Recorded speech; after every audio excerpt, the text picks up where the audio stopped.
Beer, wine, whisky ಮತ್ತು vodka ಇದರಲ್ಲಿ ವ್ಯತ್ಯಾಸ ಏನು? ಇವುಗಳಲ್ಲಿ ಯಾವ ಆಲ್ಕೋಹಾಲಿಕ್ ಡ್ರಿಂಕ್ ನಿಮಗೆ ಹೆಲ್ದಿ ಅನ್ಸುತ್ತೆ? ಈ ಮನುಷ್ಯ ಎಂತ ಹೈಫೈ ದ್ರವ್ಯವನ್ನ ಕಂಡುಹಿಡಿದಿದ್ದಾನೆ ಅಂತ ನಾವೆಲ್ಲರೂ ಅಂದ್ಕೊಳ್ತೇವೆ. ನಿಜ ಹೇಳಬೇಕು ಅಂದ್ರೆ ಈ ಆಲ್ಕೋಹಾಲ್ ಮನುಷ್ಯ ಈ ಭೂಮಿ ಮೇಲೆ ಹುಟ್ಟೋಕು ಮುಂಚೆಯಿಂದನೂ ಇದೆ. ದುರಾದೃಷ್ಟ ಏನಂದ್ರೆ ಇವತ್ತು ದೇಶದ ಬಹಳಷ್ಟು ಹಳ್ಳಿ ಅರ್ಬನ್ ಸ್ಲಮ್ಗಳಲ್ಲಿ ಕುಡಿಯೋಕೆ ನೀರು ಸಿಗೋದಿಲ್ಲ, ಆದರೆ ಆಲ್ಕೋಹಾಲ್ ಸುಲಭವಾಗಿ ಸಿಗುತ್ತೆ. ಈ ಆಲ್ಕೋಹಾಲ್ ಮನುಷ್ಯರ ಇತಿಹಾಸಕ್ಕಿಂತಲೂ ಬಹಳ ಹಳೆಯದು. ಹೋಮೋಸೇಪಿಯನ್ ಎವಲ್ಯೂಷನ್ಗಿಂತಲೂ ಮುಂಚೆಯಿಂದ ಇದೆ. ವಿಷಯ ಏನಂದ್ರೆ ಮರ ಗಿಡಗಳಲ್ಲಿ ಬಿಟ್ಟ ಹಣ್ಣುಗಳು ಜಾಸ್ತಿ ಹಣ್ಣಾದ್ಮೇಲೆ ಅದರಲ್ಲಿ ಜಾಸ್ತಿ ಶುಗರ್ ಆ್ಯಡ್ ಆಗುತ್ತೆ. ಈ ಶುಗರ್ ಈಸ್ಟ್ ಅನ್ನ ಅಟ್ರಾಕ್ಟ್ ಮಾಡುತ್ತೆ. ಇದು ಒಂದು ಸಿಂಗಲ್ ಸೆಲೆಡ್ ಫಂಗಸ್. ಈ ಫಂಗಸ್ ಶುಗರ್ ಅನ್ನ ತಿನ್ನುತ್ತೆ. ಇದರಿಂದ ಒಂದು ಕೆಮಿಕಲ್ ರಿಯಾಕ್ಷನ್ ಆಗುತ್ತೆ. ಇದರಿಂದ ಕಾರ್ಬನ್ ಡೈಆಕ್ಸೈಡ್ ಮತ್ತು ಆಲ್ಕೋಹಾಲ್ ಹೊರಗಡೆ ಬರುತ್ತೆ. ಇದನ್ನ ಫರ್ಮೆಂಟೇಷನ್ ಅಂತಾರೆ. ಕಾರ್ಬನ್ ಡೈಆಕ್ಸೈಡ್ ಗಾಳಿಯಲ್ಲೇ ರಿಲೀಸ್ ಆಗೋಗುತ್ತೆ, ಆದ್ರೆ ಆಲ್ಕೋಹಾಲ್ ಹಣ್ಣಿನಲ್ಲೇ ಉಳಿದುಕೊಳ್ಳುತ್ತೆ. ಸೈಂಟಿಸ್ಟ್ಗಳ ಅಂದಾಜಿನ ಪ್ರಕಾರ ಲಕ್ಷಾಂತರ ವರ್ಷಗಳ ಹಿಂದೆ ಮಾನವರು, ಕೋತಿಗಳು ಮತ್ತು ಅವರ ಪೂರ್ವಜರು ಈ ಮರ ಗಿಡಗಳಲ್ಲಿ ಜಾಸ್ತಿ ಹಣ್ಣಾಗಿ ಕೊಳೆತು ಕೆಳಗಡೆ ಬಿದ್ದ ಹಣ್ಣುಗಳನ್ನ ನೋಡಿ ಹೆಚ್ಚಾಗಿ ತಿಂದಿರಬೇಕು. ಇದರಿಂದ ಪ್ರಾರಂಭದಲ್ಲಿ ಸ್ವಲ್ಪ ನಶೆ ಬಂದ ಹಾಗೆ ಮತ್ತು ಮತ್ತು ಬಂದ ಹಾಗೆ ಆಗಿರಬೇಕು ಮತ್ತು ಸಾವಿರಾರು ವರ್ಷಗಳ ಎವಲ್ಯೂಷನ್ ನಂತರ ಇಂತಹ ಫರ್ಮೆಂಟೆಡ್ ಫ್ರೂಟ್ಗಳನ್ನ ತಿಂದು ಜೀರ್ಣಿಸಿಕೊಳ್ಳುವ ಶಕ್ತಿ ಬಂದಿರಬೇಕು. ಇದರಿಂದಾನೇ ಈಗಿನ ಕಾಲದ ಮನುಷ್ಯರು ಆಲ್ಕೋಹಾಲ್ ಅನ್ನ ಇಷ್ಟಪಡೋದು ಮತ್ತು ಕುಡಿದು ಜೀರ್ಣಿಸಿಕೊಳ್ಳುವ ಕ್ಷಮತೆ ಬಂದಿರಬಹುದು ಅಂತ ಅನ್ನಲಾಗುತ್ತೆ. ಸೈಂಟಿಸ್ಟ್ಗಳು ಇದನ್ನ ಡ್ರಿಂಕನ್ ಮಂಕಿ ಹೈಪೋಥಿಸಿಸ್ ಅಂತಾರೆ. ಇದು ಈಗಲೂ ಕೂಡ ಒಂದು ಕಲ್ಪನೆ ಮಾತ್ರ. ಇದನ್ನ 100% ಪ್ರೂವ್ ಮಾಡಿಲ್ಲ. ಯಾಕಂದ್ರೆ ವೈಲ್ಡ್ ಫ್ರೂಟ್ ಗಳ ಫರ್ಮೆಂಟೇಷನ್ ನಲ್ಲಿ ಆಲ್ಕೋಹಾಲ್ ಪರ್ಸೆಂಟೇಜ್ ಬಹಳ ಕಡಿಮೆ ಇರುತ್ತೆ. ಫರ್ಮೆಂಟೇಷನ್ ನಂತರ ಈ ಫ್ರೂಟ್ ಗಳಲ್ಲಿ ಬರೀ 2% ಗಿಂತಲೂ ಕಡಿಮೆ ಆಲ್ಕೋಹಾಲ್ ಇರುತ್ತೆ.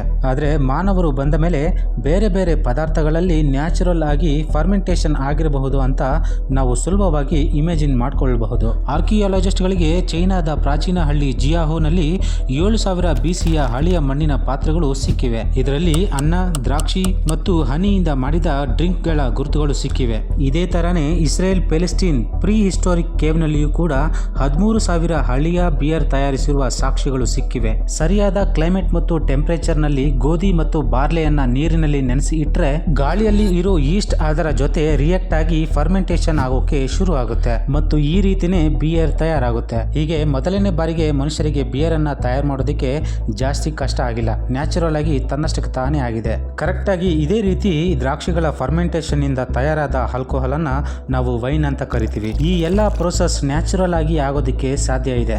ಬೇಸಿಕಲಿ ಯಾವ ಆಹಾರದಲ್ಲಿ ನ್ಯಾಚುರಲ್ ಶುಗರ್ ಅಥವಾ ಸ್ಟಾರ್ಚ್ ಇದೆಯೋ ಆಯಾ ಆಹಾರದಲ್ಲಿ ಫರ್ಮೆಂಟೇಷನ್ ಕಾಣಬಹುದು ಮತ್ತು ಆಲ್ಕೋಹಾಲ್ ಅನ್ನ ತಯಾರಿಸಬಹುದು. ಉದಾಹರಣೆಗೆ ಗೋಧಿ ಫರ್ಮೆಂಟೇಷನ್ ನಿಂದ ಬಿಯರ್ ತಯಾರಾಗುತ್ತೆ. ದ್ರಾಕ್ಷಿ ಫರ್ಮೆಂಟೇಷನ್ ನಿಂದ ತಯಾರಾಗುತ್ತೆ ವೈನ್. ಅನ್ನದ ಫರ್ಮೆಂಟೇಷನ್ ನಿಂದ ತಯಾರಾಗುತ್ತೆ ರೈಸ್ ವೈನ್. ಆಪಲ್ ಫರ್ಮೆಂಟೇಷನ್ ನಿಂದ ತಯಾರಾಗುತ್ತೆ ಸೈಡರ್. ಬಾಳೆಹಣ್ಣು ಫರ್ಮೆಂಟೇಷನ್ ನಿಂದ ಬನಾನಾ ಬಿಯರ್. ಇದು ಆಫ್ರಿಕಾದ ಹಲವಾರು ಕಡೆ ಬಹಳ ಪಾಪ್ಯುಲರ್ ಆಗಿದೆ. ಮುಸುಕಿನ ಜೋಳದಿಂದ ತಯಾರಾಗುತ್ತೆ ಚೀಚಾ. ಇದು ಸೌತ್ ಅಮೆರಿಕಾದಲ್ಲಿ ಬಹಳ ಫೇಮಸ್. ಕೋಕೋನಟ್ ಸ್ಯಾಪ್ ಫರ್ಮೆಂಟೇಷನ್ ನಿಂದ ತಯಾರಾಗುತ್ತೆ ಟೋಡಿ. ಆಟ ಹಿಟ್ಟಿನ ಫರ್ಮೆಂಟೇಷನ್ ನಿಂದ ತಯಾರಾಗುತ್ತೆ ಸೋರ್ಡಗ್ ಬ್ರೆಡ್. ಈ ಬ್ರೆಡ್ ಬಬಲ್ಸ್ ಗಳಿಂದ ಊದ್ಕೊಂಡಿರುತ್ತೆ. ಇದು ತುಂಬಾ ಫ್ಲೇವರ್ ಆಗಿರುತ್ತೆ. ಇದರಲ್ಲಿ ತುಂಬಾ ಕಡಿಮೆ ಪ್ರಮಾಣದಲ್ಲಿ ಆಲ್ಕೋಹಾಲ್ ಇರುತ್ತೆ. ಮುಖ್ಯವಾಗಿ ಹೇಳಬೇಕು ಅಂದ್ರೆ ಈಸ್ಟ್ ನಿಂದ ತಯಾರು ಮಾಡಿದ ಬೈ ಪ್ರಾಡಕ್ಟ್ ನಲ್ಲಿ ಲ್ಯಾಕ್ಟಿಕ್ ಆಸಿಡ್ ಇರುತ್ತೆ. ಇಲ್ಲಿ ನಮಗೆ ಏನ್ ಗೊತ್ತಾಗುತ್ತೆ ಅಂದ್ರೆ ಬೇರೆ ಬೇರೆ ರೀತಿಯ ಫರ್ಮೆಂಟೇಷನ್ ನಿಂದ ತಯಾರಾದ ಆಲ್ಕೋಹಾಲ್ ನಲ್ಲಿ ಆಲ್ಕೋಹಾಲ್ ಪರ್ಸೆಂಟೇಜ್ ನಲ್ಲಿಯೂ ಕೂಡ ವೇರಿಯೇಷನ್ ಬರುತ್ತೆ. ವೈನ್ ನಲ್ಲಿ ಆಲ್ಕೋಹಾಲ್ 9 to 15% ಇರುತ್ತೆ. ಬಿಯರ್ ನಲ್ಲಿ 4 ರಿಂದ 8%. ರೈಸ್ ವೈನ್ ನಲ್ಲಿ 12 ರಿಂದ 16% ಇರುತ್ತೆ ಮತ್ತು ಆಪಲ್ ಸೈಡರ್ ನಲ್ಲಿ 4 ರಿಂದ 8% ಇರುತ್ತೆ. ಇಲ್ಲಿ ಇನ್ನೊಂದು ವಿಷಯ ಏನಂದ್ರೆ ಬಹಳಷ್ಟು ಫ್ರೂಟ್ ಫರ್ಮೆಂಟೇಷನ್ ನಿಂದ ಬರೀ ಎಥನಾಲ್ ಪ್ರೊಡ್ಯೂಸ್ ಆಗೋದಿಲ್ಲ. ಇದರಿಂದ ಮಿಥನಾಲ್ ಕೂಡ ಪ್ರೊಡ್ಯೂಸ್ ಆಗುತ್ತೆ. ಈ ಮೆಥನಾಲ್ ಬಹಳ ಅಪಾಯಕಾರಿಯಾಗಿರುತ್ತೆ. ಇದು ದೇಹಕ್ಕೆ ಬಹಳ ಹಾನಿಕಾರಕ. ಮಿತಿ ಮೀರಿ ಇದನ್ನ ಏನಾದ್ರೂ ಸೇವಿಸಿದ್ರೆ ಪ್ರಾಣ ಕೂಡ ಹೋಗಬಹುದು, ಇಲ್ಲ ಕಣ್ಣು ಕಾಣದೆ ಕುರುಡ ಕೂಡ ಆಗಬಹುದು. ಇದು ನ್ಯಾಚುರಲ್ ಅಂತ ತಿಳಿದು ಜಾಸ್ತಿ ಕೊಳೆತ ಫರ್ಮೆಂಟೆಡ್ ಫ್ರೂಟ್ ಗಳನ್ನ ತಿನ್ನೋಕೆ ಟ್ರೈ ಮಾಡಬೇಡಿ. ಇದು ದೇಹಕ್ಕೆ ಬಹಳ ಅಪಾಯಕಾರಿ. ಇನ್ನು ಇಂಪಾರ್ಟೆಂಟ್ ವಿಷಯಕ್ಕೆ ಬಂದ್ರೆ ಇದರಿಂದ ಮಾನವನಿಗೆ ಏನಾಗುತ್ತೆ ಅಂದ್ರೆ ಫ್ರೂಟ್ ಗಳ ಫರ್ಮೆಂಟೇಷನ್ ನಿಂದ ತಯಾರಾದ ಜ್ಯೂಸ್ಗಳಲ್ಲಿ ಆಲ್ಕೋಹಾಲ್ ಪರ್ಸೆಂಟೇಜ್ 18-19% ಗಿಂತಲೂ ಜಾಸ್ತಿ ಮೇಲೆ ಹೋಗೋದಿಲ್ಲ. ಟೆಕ್ನಿಕ್ ಅನ್ನ ಉಪಯೋಗಿಸಿ ಆ ತಯಾರು ಮಾಡಿದ ಆಲ್ಕೋಹಾಲ್ ಅನ್ನ ಇನ್ನೂ ಜಾಸ್ತಿ ಹೀಟ್ ಮಾಡಿ ಕುದಿಸಿದ್ರೆ ಆಲ್ಕೋಹಾಲ್ ನೀರಿಂದ ಬೇಗ ಆವಿಯಾಗಿ ಹೊರಗಡೆ ಬರುತ್ತೆ.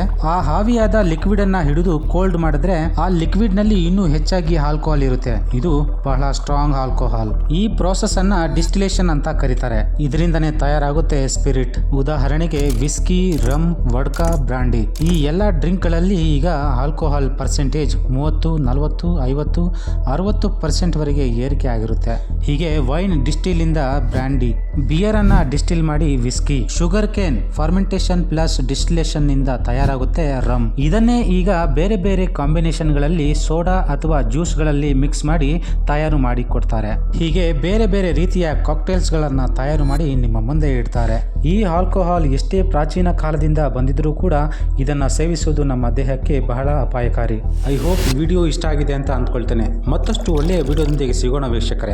ಅಲ್ಲಿಯವರೆಗೆ ಜೈ ಹಿಂದ್.